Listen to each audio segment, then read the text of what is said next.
11112. Perkenalkan, nama saya Vika Romandani dengan NIM 172251041. Perkenalkan, nama saya Cindy Tolista Nur Hasana dengan NIM 132251051.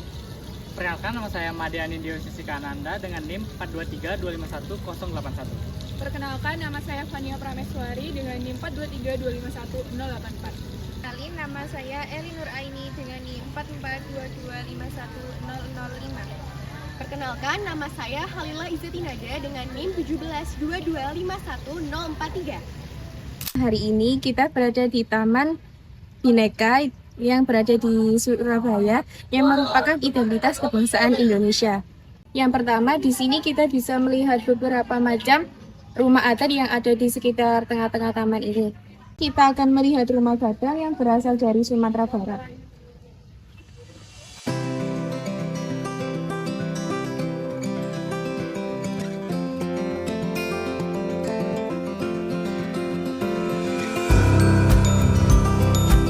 Selanjutnya ada rumah adat Duma Betang Dayak dari Kalimantan Tengah yang memiliki struktur rumah memanjang dan beratap tinggi. Kemudian ini adalah rumah adat Uma Batangu dari suku Sumba Nusa Tenggara Timur, artinya rumah menara atapnya yang menjulang ke atas adalah lambang kedudukan roh yang tinggi. Sedangkan ini adalah rumah adat Honai dari Papua. Rumah Honai biasanya digunakan oleh suku Dani. Lalu yang mempunyai bentuk adat melengkung seperti perahu terbalik atau tanduk kerbau adalah rumah adat Tongkonan dari Sulawesi Selatan. Rumah ini melambangkan hubungan antara manusia, leluhur, dan sang pencipta. Kemudian yang ini adalah Taman Kasih Amphitheater, salah satu ekosistem Taman Bhinneka Nusantara yang melambangkan persatuan Indonesia. Berikutnya, rumah adat Batak Hewai dari suku Sunda Jawa Barat. Rumah Batak Hewai mencerminkan kesederhanaan dan keharmonisan masyarakat Sunda yang dekat dengan alam. Sebelahnya ada rumah Baileo dari Maluku. Rumah Baileo melambangkan persatuan dan gotong royong masyarakat Maluku.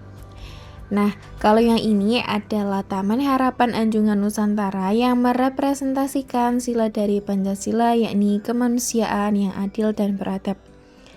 Lalu sekarang yang kita lihat ini adalah rumah adat Baledau dari Bali, artinya rumah untuk anak laki-laki.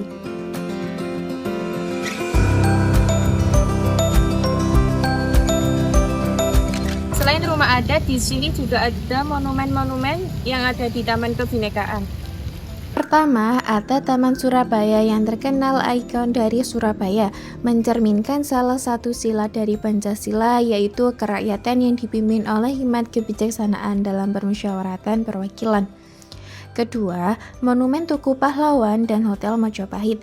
Tugu ini menjadi simbol bela negara non-fisik, tempat warga mengenang jasa para pahlawan dan menumbuhkan kesadaran sejarah. Sedangkan Hotel Majapahit merupakan saksi bisu pemuda Surabaya memaksa serdadu Belanda menurunkan bendera merah putih biru dan menyobek bagian birunya. Ketiga, patung Sura dan Baya. Nama Sura berasal dari dua kata, yaitu Sura, ikan hiu melambangkan keberanian di laut, sedangkan Baya, buaya melambangkan kekuatan di darat. Keempat, monumen kapal selam yang awalnya adalah kapal selam KRI Pasopati 410, kapal selam buatan Uni Soviet tahun 1952 yang pernah digunakan oleh TNI Angkatan Laut.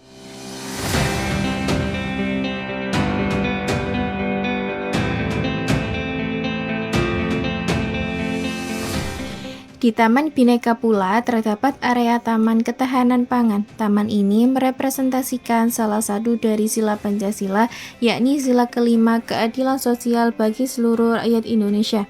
Di sini terdapat berbagai macam tanaman pangan lokal seperti palawija, sayuran hijau yang ditanam secara hidroponik, dan tanaman lain sebagai penggambaran betapa suburnya tanah Indonesia yang dapat menghidupi seluruh rakyatnya untuk keberlangsungan hidup mereka.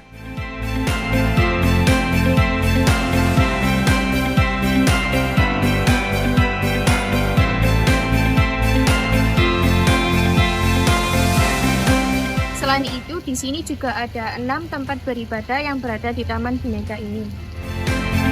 Pertama, terdapat miniatur gereja bagi pemeluk agama Kristen Protestan dengan perlengkapan ibadah bagi umatnya. Yang kedua, ada gereja Katolik. Di dalamnya terdapat 2 buah patung malaikat yang memegang trompet serta perlengkapan ibadahnya. Ketiga, ada tempat peribadatan umat Hindu yang di dalamnya terdapat jana sebagai bagian dari perlengkapan peribadatan mereka. Keempat, ada rumah peribadatan umat Buddha yang dilengkapi dengan foto tokoh agama dan ajaran kebaikannya.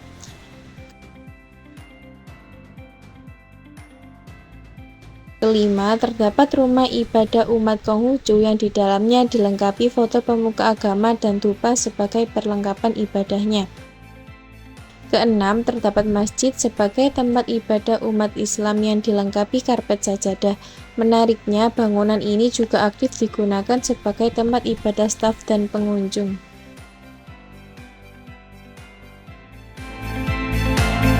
Seberapa efektif untuk mempromosikan tentang pendidikan?